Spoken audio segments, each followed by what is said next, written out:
Hello to all my divine soul family. आज हम discuss करेंगे कि अगर जो ट्विन फ्लेम जर्नी में है, अगर डिवाइन ऑर्डर को फॉलो नहीं करते हैं, जो हमें करना है उसे एक्सेप्ट नहीं करते हैं, तो उसका क्या परिणाम हो सकता है, परिणाम क्या होते हैं।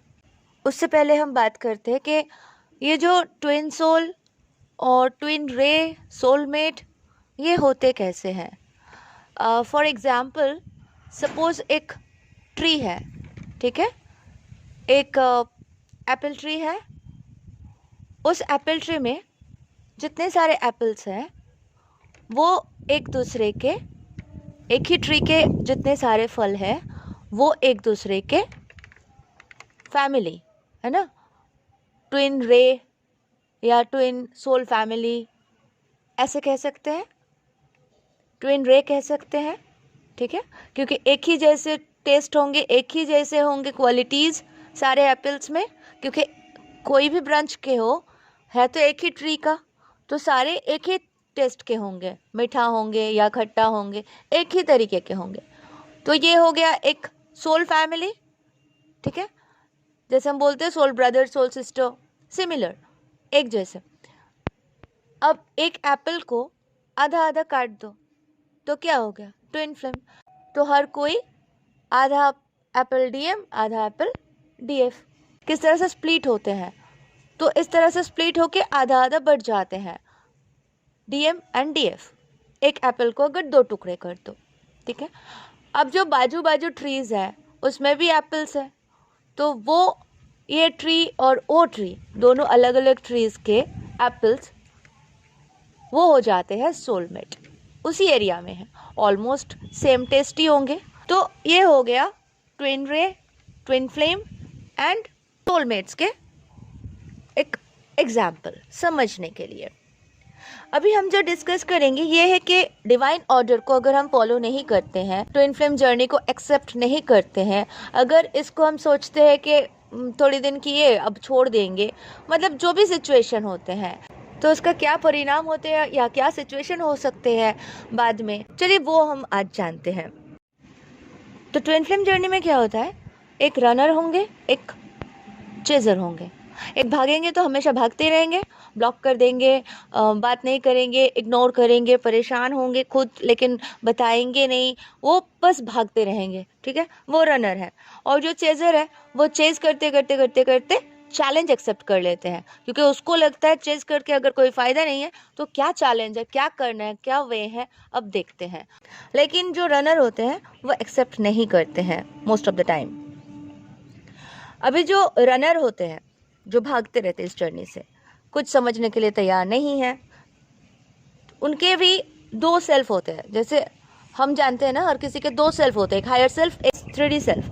तो जो मोनर्ड सेल्फ है, जो मोनर्ड सेल्फ रहते हैं, यानी यहाँ पे अगर हम डीएम को ही एग्जाम्पल में लेते हैं, डीएम का जो मोनर्ड सेल्फ है और जो 3D सोल सेल्फ है, ठीक है, जैसे कार्मिक सेल्फ, जैसे हम कार्मिक डील्स करते हैं और तो मोनर्ड सेल्फ का क्या काम रहता है, ये बहुत पावरफुल होते हैं, लेकिन ये एक्शन ओरिएंटेड नहीं होते हैं, ये सिर्फ ऑब्जर्वर होते हैं, सिर्फ ऑब्जर्व करते हैं एंड गाइडेंस देते रहते हैं अपने 3D सेल्फ को, ठीक है, 3D सोल सेल्फ को गाइडेंस प्रोवाइड करते हैं। और ये हाईली पावरफुल होते हैं, लेकिन ये एक्शन ओरिएंटेड नहीं हो सकते, ये एक्शन नहीं लेते हैं। एक्शन सब कुछ लेना है किसको, कार्मिक सेल्फ यानी 3D सेल्फ को, 3D सोल सेल्फ जो होते हैं। ऑलमोस्ट देखा गया ज़्यादा से ज़्यादा डिवाइन मस्कुलाइन जो डीएम बॉडी में होते हैं वही ज़्यादा भागते रहते हैं, ठीक है, हो तो दोनों पार्ट में ही होते हैं, डीएफ में भी हो सकते हैं, डीएफ भी रन करती है, डीएम भी रन करते हैं। 3D सोल सेल्फ क्या करते हैं, हमेशा रन करते हैं, ट्विन फ्लेम जर्नी को एक्सेप्ट नहीं करते हैं, ठीक है, ट्रू लव को एक्सेप्ट नहीं करते हैं, वो हमेशा बहुत लॉजिक से बात करते हैं, लॉजिक से सोचते हैं, ठीक है, लेकिन नॉलेज नहीं रहते ये सारे, तो कुछ नहीं कर पाते हैं। वो 3D वर्ल्ड को ही सब कुछ समझ पाते हैं, समझ लेते हैं, मानते हैं, उसके बाहर के बियॉन्ड क्या है लेना देना नहीं होता है, तो उन्हें लगता है एक स्टेबल लाइफ हम जी रहे हैं और सही है, और वो हमेशा कार्मिक को ही चूज़ करते हैं वो अपने काउंटर पार्ट को कभी चूज नहीं करेंगे, वो भागेंगे, दूरी भागेंगे। तो ये रनर सेल्फ होते हैं, और उसका परिणाम क्या होगा, वो हमेशा अनस्टेबल एक लाइफ में जिएंगे, जहाँ पे इनसिक्योर ही रहेंगे। कितना भी अर्न कर ले, कितना भी पैसे कमा ले, कितना भी कुछ कर ले, वो सिक्योर फील नहीं कर पाएंगे। ठीक है, क्योंकि वो कार्मिक के साथ ही घिरे हुए हैं, कार्मिक्स को ही चूज कर, कार्मिक्स के साथ ही डील करते हैं। वो अपने ट्रू सेल्फ को भी नहीं समझे, मतलब अपने आप को भी ये समझा के रखते हैं कि प्यार व्यार होता ही नहीं है। तो वो अपने ट्रू लव को, अपने इनर डिवाइन फेमिनाइन को ही एक्सेप्ट नहीं करते हैं। तो उसको बाहर वो देख क्या सकते हैं, तो वो तो इनसिक्योर रहेंगे ही ना। नेचुरल एंजाइटी, पेन, डिप्रेशन, ठीक है, बॉडी पेन्स, ये सारी चीज़ों के साथ वो डील करते हुए चलते रहते हैं, और उनको कोई चेंज चाहिए भी नहीं। मतलब वो सोचते हैं दिस इज़ द बेस्ट, उनको कुछ लेना देना नहीं है, क्योंकि उनका कंडीशनिंग ही ऐसे हो जाते हैं और वो मानने को ही तैयार नहीं है। बाकी जो मैट्रिक्स है वो इल्यूजन को सही और सही को इल्यूजन समझ के बैठ जाते हैं। तो ये सारी चीज़ें उनके साथ होते रहते हैं। लेकिन जो मोनर्ड सेल्फ होते हैं ना, ये 3D सेल्फ की बात कर रही हूँ, लेकिन जो मोनर्ड सेल्फ होते हैं वो क्या करते हैं, वो अपने अदर हाफ को ही एक्सेप्ट करते हैं, ऑलवेज सपोर्ट करते हैं, कमिटमेंट करते हैं, हीलिंग देते हैं, अनकंडीशनल लव प्रोवाइड करते हैं, ठीक है, अपने डिवाइन फेमिनाइन के लिए। 3D सेल्फ होते हैं वो दूर भागते रहते हैं, ब्लॉक कर देते हैं। ये जो डिवाइन ऑर्डर है, डिवाइन लॉ के अनुसार डिवाइन मदर एक अपॉर्चुनिटीज देते हैं, एंड जो गैलेक्टिक फेडरेशन के रूल्स भी कह सकते हैं कि अगर ट्विन फ्लेम अपने ट्रू लव को चुनते हैं, जैसे एंजल नंबर्स दिखाया गया, जैसे आपको ये वीडियोस प्रोवाइड करवाया जाता है, जैसे आपको समझ में आता है आपको ये जर्नी पर हो, ओके, आप या तो स्टारशीड हो, या तो ट्विन फ्लेम जर्नी में हो, या तो आप अपने ट्विन से मिले नहीं हो, लेकिन ये सारी चीज़ें आप फॉलो कर रहे हो और आपके साथ एंजल नंबर और ये सब रिपीटेड नंबर हो रहे, मतलब आप अपने ट्विन से शायद मिलने वाले हो। ज़रूरी नहीं है कि जो बचपन से मिले हैं वही ट्विन फ्लेम जर्नी में हो।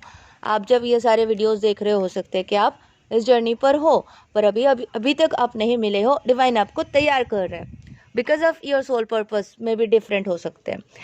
तो जैसे भी हो, अभी जो ये अपॉर्चुनिटीज़ होते हैं ना, ये यही होते हैं कि अगर आप अपने ट्रू लव को एक्सेप्ट करते हो, ठीक है, अगर आप अपने काउंटर पार्ट को ही एक्सेप्ट करते हो, अगर आप इस जर्नी को समझ जाते हो, इस जर्नी को लेके कमिटेड हो जाते हो, अपने ट्रू लव से शादी करके सुखी जीवन व्यतीत करना चाहो, तो अपने सोल पर्पस पे काम करो, अपने जो भी लाइट वर्कर, जो भी डिवाइन ऑर्डर होते हैं उसको फॉलो करते हो, मेडिटेट करके अपने आप को शुद्ध करते हो, एकदम सारे जो भी इतने मतलब लेयर्स लगे हुए थे वो सारे रिमूव करते हो, मेहनत करते हो, प्रॉपर इनर वर्क करते हो, प्रॉपर तरीके से अपने आप को मनन चिंतन जो भी एनालाइज करके ठीक करते हो, ठीक है, रिवर्ट प्रोसेस को कवर करते हो।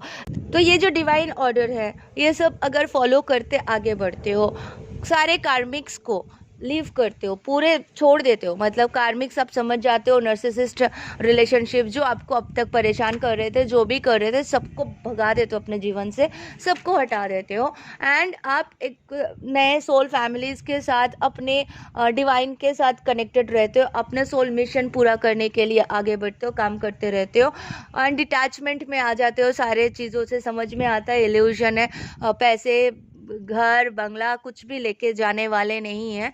तो वो सारी चीज़ें आप अंदर से आपको अपने आप को समझा लेते हो, चलो जो भी हम ड्यूटी कर रहे हैं इट्स जस्ट एक सेल्फ है, इस तरह से आप समझाते हुए आगे बढ़ते हो, एंड आप अपने ट्विन पार्टनर को एक्सेप्ट कर लेते हो, कंप्लीटली फॉरगिवनेस में आ जाते हो, ठीक है, सारे चक्रास एक्टिवेट कर लेते हो। उसके बाद क्या होता है, आपको एक बहुत ही ब्यूटीफुल लाइफ दिया जाता है, जैसे डिवाइन के तरफ से डिवाइन आपको जितने भी कर्मा हैं, जितने भी कार्मिक बैगेजेस थे, जो भी आपने पाप कर्म किए हुए थे, जो एंसेस्ट्रल के सीन थे, वो सारे चीज़ आपके कर्मों को जलाए दिए जाते हैं डिवाइन द्वारा, एंजल्स द्वारा। तो ये सारे आपके जो कर्मास होते हैं डिसॉल्व कर दिया जाता है, एंसेस्टर्स के जो कर्स होते हैं आपके ऊपर, जो आपको रॉन्ग शादी करवा देते हैं, जो आपको बहुत परेशान करते हैं, वो सारे चीज़ें डायरेक्ट डिवाइन पावर आके वो सारे चीज़ें आपके ख़त्म कर देते हैं। तो आपके कर्मा और बैगेजेस और परेशानी सब खत्म हो जाते हैं। आप एक शांत शुद्ध लाइफ जीने के लिए तैयार हो जाते हो। ये शादी करते हो तो अपने डिवाइन पार्टनर के साथ हो, तो आप सेम वाइब्रेशन, सेम आर्ट के फ्रीक्वेंसी बढ़ा रहे हो, ठीक है, तो आप अगेन डिवाइन के ही काम कर रहे हो। तो क्या होता है, राइट चॉइस में आते हो, सही करेक्ट चीज चूज करके आगे बढ़ते हो, तो एविडेंस भर भर के आते हैं। जो भी आपको चाहिए, जैसे आप जो सोचते हो वो मैनिफेस्ट हो जाएंगे, पैसे बहुत आएंगे, हमेशा हर जगह पे आप खुशियां ही खुशी है, क्योंकि आप अभी अपने सही चीज को चूज किया है। आप माया में नहीं उलझे, आप दूसरे कार्मिक्स के पीछे नहीं भाग रहे हो, ठीक है, तो वो आप समझ गए हो। तो ये सारी चीज़ आप करते हो तो आपको पहले तो कर्मा से मुक्त कर दिया जाएगा, फिर आपको एबंडेंस, बहुत ज़्यादा पैसे, एंड जो जो आपके ड्रीम्स है, सारे ड्रीम्स एक के बाद एक स्मूथली होते जाएंगे। मतलब जो डीएम डीएफ साथ में रहे हो बबल फेज में, सबको पता है कि जब साथ में थे तो दोनों के ही लाइफ में बहुत अच्छे अच्छे चीज़ें हो रहे थे। सेपरेशन के बाद दोनों के ही लाइफ में बहुत तकलीफ आते हैं। डीएम किसी भी कीमत पर फाइनेंशियल स्ट्रांग होने की कोशिश करते हैं, लेकिन अंदर से फाउंडेशन लड़खड़ाने वाले होते हैं, ठीक है, ऊपर ऊपर से बस दिखावा होता है, कुछ खास नहीं होते हैं, तो खुश नहीं रह पाते बेसिकली। अपने काउंटर पार्ट को छोड़ के कौन खुश रह सकता है। तो अगर ये करते हो तो ये सारे चीज़ें आपके प्लस होते हैं, पॉजिटिव होते हैं। धरती पर आप एक स्वर्ग के जैसे जीवन यापन कर सकते हो बाकी के लाइफ, ठीक है, स्वर्ग के जैसे। मतलब अब नरक में हो तो नेचुरली आप कार्मिक के साथ नरक ही होते हैं, क्योंकि कार्मिक आपको समझ ही नहीं सकते। कार्मिक उल्टा ही होंगे। कार्मिक आपसे नहीं, आपके प्रॉपर्टी से प्रेम करने आते हैं। कार्मिक को आप नहीं, आपके मेहनत चाहिए, आपके पैसे चाहिए, आपके सारे चीज़ें, बस कार्मिक को कोई लेना देना नहीं होते आपसे। वो मोहब्बत भी दिखावा ही होते हैं। सोल लेवल पे तो प्यार है ही नहीं, तो वो कौन सा मोहब्बत है, ठीक है। तो ये आपको चूज करना है अपने ही काउंटर पार्ट को, तो आपको बहुत सारे अच्छे अच्छे चीज़ें आपके लाइफ में होंगे, तो सब अच्छे चीज़ें आपके लाइफ में होंगे। और अगर आप नहीं चूज करते हो, अगर आप बोलते हो कि नहीं मुझे मेरे काउंटर पार्ट नहीं चाहिए, मुझे नहीं ये जर्नी चाहिए, ना ही मुझे ये सब लेना देना है, ना ही मुझे मेडिटेशन करना है, ना ही मुझे इतना मेहनत करना है, कौन माथापच्ची करेगा, अच्छे खासे खा रहे पी रहे जी रहे, ठीक है, तो क्या होता है, जैसे आपके जो मोनड सेल्फ है उसे पावर दे दिया जाएगा कि वो डायरेक्ट आपके 3D सेल्फ को टेक ओवर कर ले, यानी मैनिफेस्ट हो जाएंगे, ठीक है। अगर डिवाइन फेमिनाइन हार्ड वर्क कर रही है, अपने ऊपर काम कर रही है, और डिवाइन मैस्कुलाइन कुछ नहीं कर रहे, तो ये डिवाइन की तरफ से ऑटोमेटिकली होगा कि देखा जाएगा कि ये जो डिवाइन मैस्कुलाइन है वो 3D सेल्फ बदल ही नहीं सकता है, अब कुछ नहीं कर सकता है। तो मोनड सेल्फ के पास वो पावर होते हैं कि वो टेक ओवर कर ले, इस 3D बॉडी को आ जाए। लेकिन वो जब टेक ओवर करते हैं क्या होता है, ये जो 3D सेल्फ है, ठीक है, ये जो 3D सोल सेल्फ है वो परमानेंटली ख़त्म हो जाते हैं, डिस्ट्रॉय हो जाते हैं। फिर जो काम करना था, जो नहीं कर रहे थे 3D सेल्फ, वो मोनड सेल्फ करते हैं। अगर मोनड सेल्फ टेक ओवर नहीं करते तो क्या होता, जो डिवाइन मैस्कुलाइन या डिवाइन फेमिनाइन भी हो सकते हैं, नहीं एक्सेप्ट करते हैं इस जर्नी को, इस अपने काउंटर पार्ट को, अपने जो एक्सेप्ट नहीं करते हैं, डिवाइन मैस्कुलाइन या डिवाइन फेमिनाइन जो भी है, एनर्जीज की बात कर रही हूँ, तो वो अगर नहीं एक्सेप्ट करते अपने काउंटर पार्ट को, वो अगर नहीं एक्सेप्ट करते इस जर्नी को, सोल मिशन से भागते हैं, कुछ भी नहीं करना चाहते, तो क्या होगा, वो पेन में ही रहेंगे, वो डेथ और बर्थ और ये साइकिल, कार्मिक साइकिल में ही रहेंगे, कार्मिक को ही चूज करेंगे, और वो परेशानी रहेंगे, वो वरीज में रहेंगे, तकलीफ में रहेंगे, ठीक है। तो अल्टीमेटली वो खुद तो पेन में रहेंगे ही, साथ में मोनड सेल्फ की भी सर्वनाश, मोनड सेल्फ भी डिस्ट्रॉय हो जाते हैं, वो डार्क, मतलब एकदम खत्म होकर डार्क में चले जाएंगे, लॉस्ट हो जाएंगे मोनड सेल्फ भी, अगर 3D सेल्फ सही एक्शन नहीं लिए, अगर गलत रास्ते पे गए तो, ठीक है, तो वो भी डार्कनेस में चले जाएंगे। तो ये एक बहुत बड़े लॉस है। ट्विन फ्लेम्स के अगर डिस्ट्रॉय हो जाते हैं, मोनाड सेल्फ के डिस्ट्रॉय हो जाते हैं, तो ये बहुत बड़ी लॉस होते हैं डिवाइन के लिए। इसलिए डिवाइन ने ये एप्लीकेबल बनाया है कि मोनाड सेल्फ आके टेक ओवर कर सकते हैं एंड वो फिर से 3D सेल्फ कंप्लीटली लॉस्ट हो जाएंगे, लेकिन मोनाड सेल्फ फिर सारी चीज़ें अंडर कंट्रोल कर सकते हैं। नहीं तो मोनाड सेल्फ खुद ही डिस्ट्रॉय हो जाते थे, इसलिए ये करना पड़ता है। और एक ऑप्शन है, आफ्टर जब हम कुंडलिनी एसेंशन जर्नी में आते हैं डिवाइन फेमिनाइन, तो डिवाइन फेमिनाइन के पास एक पावर होता है कि वो क्या कर सकते हैं। डिवाइन फेमिनाइन अगर अपने 8D एक्टिवेट कर लेते हैं, ठीक है, डायमंड हार्ट चक्र 8D अगर एक्टिवेट कर लेते हैं और अगर स्टेज 13 तक पहुंच जाते हैं, तो 13 स्टेज में पहुंचने के बाद कुंडलिनी एसेंशन जर्नी के बाद डिवाइन फेमिनाइन के पास ये पावर होंगे, अगर वो 8D मतलब डायमंड हार्ट चक्र एक्टिवेट कर पाए, तो डिवाइन फेमिनाइन डायमंड हार्ट चक्र में काउंटर पार्ट के मोनाड सेल्फ को और 3D सोल सेल्फ को, ठीक है, अपने अंदर मर्ज करके रिबर्थ करवा सकते हैं। तो इसके लिए डिवाइन फेमिनाइन को बहुत हायर लेवल अचीव करना होता है। तो अगर आप स्टेज 13 तक पहुंच जाते हो तो मोनाड इंटीग्रेशन हो सकता है। जो रिवर्ट के बाद जो कोड होते हैं वो होते हैं नॉर्मली 4141 या 1414, एंड ये बेसिकली होते हैं जब आप लेवल स्टेज पे आ जाते हो, 13 लेवल पे आ जाते हो, तो ये मल्टी डायमेंशनल रियूनियन होते हैं। ऐसा नहीं है कि मैं और मेरे डीएम 3D प्लेन में मिल गए, पहले मल्टी डायमेंशनल रियूनियन यूनाइट होना ज़रूरी है। फर्स्ट होते हैं इनर DMDF, ठीक है, जैसे इनसाइड DMDF आपके बैलेंस बोलते हैं ना, तो वो रियूनाइट हो गया। Reunite with your own monad self, higher self से आप यूनाइटेड होते हो, divine father and divine mother से आप यूनाइटेड होते हो, यूनियन में आते हो, एंड उसके बाद गैलेक्टिक फैमिली के साथ आप, स्टार फैमिली के साथ आप यूनाइटेड होते हो, ठीक है। ये आपके इनसाइड जॉब होते हैं जो आप मेडिटेशन से अचीव करके पा सकते हो, एंड इसके लिए आपको मेहनत करना पड़ेगा, तपस्या करना पड़ेगा, परफेक्टली कोचिंग लेके सीख के करना पड़ेगा, क्योंकि अकेले करना इतना आसान नहीं है, सबको हेल्प की ज़रूरत पड़ती है। डिवाइन एंजल्स हेल्प तो करते ही है, प्लस गाइडेंस भी मिलते हैं आपको। ये सारे चीज़ें और डिटेल्स में कैसे कैसे सीखना है, कैसे कैसे करना है, ये सारे चीज़ें हम डिवाइड करके बहुत अच्छे वर्कशॉप प्लान किए हैं।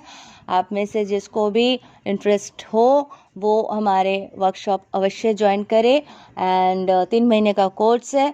नीचे डिस्क्रिप्शन बॉक्स में मेरा नंबर है, आप व्हाट्सएप करें इंक्वायरी के लिए, एंड हम चाहेंगे कि ये जर्नी आप बहुत अच्छे से सीख जाओ और सही तरीके से सीखो और सही कर पाओ। इसलिए आपके लिए बहुत ज़रूरी है वर्कशॉप या क्लासेस अटेंड करना और इसे एक सीरियस जर्नी समझ के आगे बढ़ना, ठीक है।